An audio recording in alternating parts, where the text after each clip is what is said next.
ಬಂಡಾಯ ಶಮನಕ್ಕೆ ಮಾಜಿ CM BS ಯಡಿಯೂರಪ್ಪನವರೇ ಅಖಾಡಕ್ಕಿಳಿದು ಬಿಟ್ಟಿದ್ದಾರೆ. ಈಗ ದಾವಣಗೆರೆಯ ಸರದಿ, ಅಲ್ಲಿ ಬಂಡಾಯ ಎದ್ದಿರುವ ನಾಯಕರನ್ನ ಸಮಾಧಾನ ಪಡಿಸುವುದಕ್ಕೆ ಬಿಎಸ್ವೈ ರಂಗ ಪ್ರವೇಶ ಮಾಡಿದ್ದಾರೆ.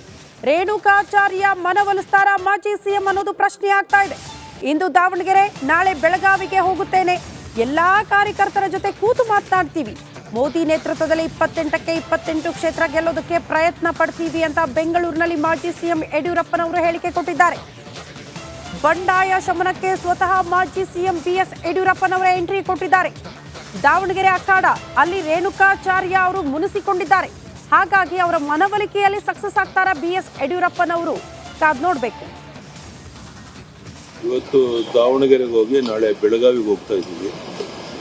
ಅಲ್ಲೆಲ್ಲ ಕಾರ್ಯಕರ್ತರು ಕುಂತು ಮಾತನಾಡಿ ಎಲ್ಲ ಸಮಸ್ಯೆಗಳನ್ನು ಬಗೆಹರಿಸಿ ಬರ್ತಾರೆ. ಒಂದು ರೀತಿ ಇಡೀ ರಾಜ್ಯದ ಯಾವುದೇ ಗೊಂದಲ ಇಲ್ಲ. ನಮ್ಮ ಅಪೇಕ್ಷೆ ಇದೆ, ಮೋದಿಯವರ ಒಂದು ನೇತೃತ್ವದಲ್ಲಿ 28ಕ್ಕೆ 28 ಕ್ಷೇತ್ರ ಗೆಲ್ಲಬೇಕು ಅಂತ ಪ್ರಾಮಾಣಿಕ ಪ್ರಯತ್ನ ಮಾಡ್ತಾ ಇದ್ದೇವೆ. ಅದರಲ್ಲಿ ಯಶಸ್ವಿ ಆಗ್ತೀವಿ ಅನ್ನೋ ವಿಶ್ವಾಸ ಇದೆ. ಇವತ್ತು ದಾವಣಗೆರೆಗೆ ಹೋಗಿ ನಾಳೆ ಬೆಳಗಾವಿಗೆ ಹೋಗ್ತಾ ಇದ್ದೀವಿ. ಈ ಬಗ್ಗೆ ಮತ್ತಷ್ಟು ಡೀಟೇಲ್ಸ್ ಅನ್ನ ಕೊಡ್ತಾ ಹೋಗ್ತಾರೆ ಪೊಲಿಟಿಕಲ್ ಬ್ಯೂರೋ ಹೆಡ್ ವಿಜಯ್. ನೇರ ಸಂಪರ್ಕದಲ್ಲಿ ಜಾಯಿನ್ ಆಗ್ತಿದ್ದಾರೆ. ವಿಜಯ್, ಈಗ ಬಂಡಾಯ ಎದ್ದಿರುವ ನಾಯಕರನ್ನ ಸಮಾಧಾನ ಪಡಿಸೋದಕ್ಕೆ ಬಿಎಸ್ ಯಡಿಯೂರಪ್ಪನವರೇ ಎಂಟ್ರಿ ಆಗಿದ್ದಾರೆ. ದಾವಣಗೆರೆಯಲ್ಲಿ ರೇಣುಕಾಚಾರ್ಯ ಅವರ ಅಸಮಾಧಾನ, ಬೆಳಗಾವಿಯಲ್ಲಿ ಗೋ ಬ್ಯಾಕ್ ಜಗದೀಶ್ ಶೆಟ್ಟರ್ ಅನ್ನುವಂತಹ ಅಭಿಯಾನ, ಎಲ್ಲವನ್ನ ಸರಿಪಡಿಸೋ ನಿಟ್ಟಿನಲ್ಲಿ ಬಿಎಸ್ ಯಡಿಯೂರಪ್ಪನವರು ಸಕ್ಸಸ್ ಆಗ್ತಾರಾ ಅನ್ನೋದು ಬಹಳ ಕುತೂಹಲ ಕೆರಳಿಸ್ತಾ ಇದೆ. ಡೀಟೇಲ್ಸ್ ಅನ್ನ ಕೊಡ್ತಾ ಹೋಗ್ಬೋದಾ?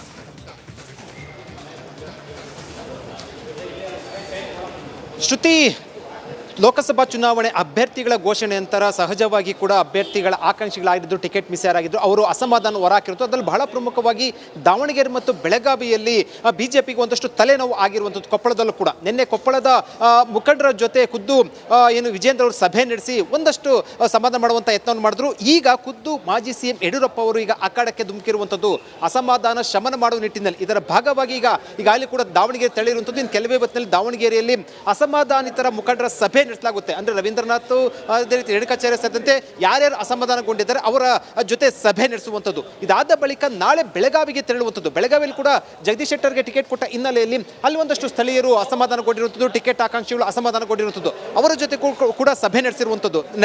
ಅಂದ್ರೆ ಬಿಜೆಪಿ ಹೈಕಮಾಂಡ್ ಸೂಚನೆಯ ಮೇರೆಗೆ ಹೈಕಮಾಂಡ್ ನಾಯಕರು ಖಡಕ್ ಸೂಚನೆ ಕೊಟ್ಟಿದ್ದು, ಯಾವುದೇ ಕಾರಣ ಕೂಡ ಬಿಜೆಪಿ ಅಸಮಾಧಾನ ಇರಬಾರ್ದು ಅಂತ. ಜೊತೆಗೆ ಕಾಂಗ್ರೆಸ್ಗೆ ಎಲ್ಲಿ ಅಸಮಾಧಾನ ವರವಾಗುತ್ತೆ ಅಥವಾ ಅನುಕೂಲ ಆಗುತ್ತೆ ಅಂತ ನಿಟ್ಟಿನಲ್ಲಿ ಈಗ ಖುದ್ದು ಯಡಿಯೂರಪ್ಪರು ಆ ಕಡೆ ಕಿಳಿದು ಬಿಜೆಪಿಯಲ್ಲಿರುವಂಥ ಅಸಮಾಧಾನವನ್ನು ಶಮನ ಮಾಡೋದಕ್ಕೆ ಮುಂದಾಗಿರುವಂಥದ್ದು. ಅದರ ಭಾಗವಾಗಿ ಯಡಿಯೂರಪ್ಪ ಅವರು 2 ದಿನಗಳ ಕಾಲ ಬಿಜೆಪಿಯ ಅಂದರೆ ದಾವಣಗೆರೆ ಮತ್ತು ಶಿವಮೊಗ್ಗ ಸಭೆಯನ್ನು ಹಮ್ಮಿಕೊಂಡಿರುತ್ತದೆ. ಅಂದರೆ ಯಡಿಯೂರಪ್ಪ ಅವರು ಆ ಕಡೆಗೆ ಧುಮುಕಿದ ಹಿನ್ನೆಲೆಯಲ್ಲಿ ಬಿಜೆಪಿ ಅಸಮಾಧಾನಿತರ ಜೊತೆ ಸಭೆ ನಡೆಸ್ತಾ ಇರುವಂಥ ಹಿನ್ನೆಲೆಯಲ್ಲಿ ಬಹುತೇಕವಾಗಿ ಅಸಮಾಧಾನ ಶಮನ ಆಗುವಂಥ ಸಾಧ್ಯತೆ ಇರುವಂಥದ್ದು. ಶ್ರುತಿ. ಓಕೆ ವಿಜಯ್, ಧನ್ಯವಾದಗಳು ತಮ್ಮೆಲ್ಲ ಮಾಹಿತಿಗೆ.